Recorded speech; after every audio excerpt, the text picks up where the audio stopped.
বন্ধুরা। তো আমরা সবাই এখন বাড়িতে রয়েছি।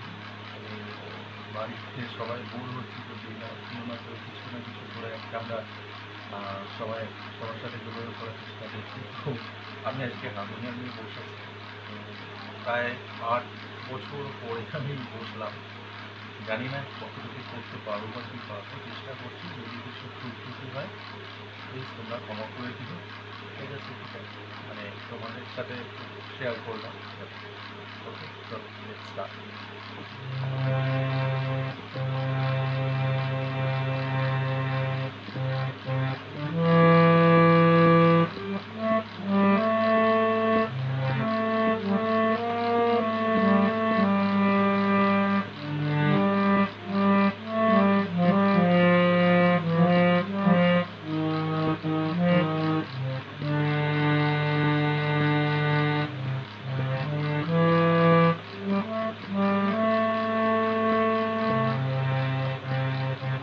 আজ মনে হয় এই নিরালায় সারাদিন ছন্দের গান শুনি, আমি এক স্বপ্নে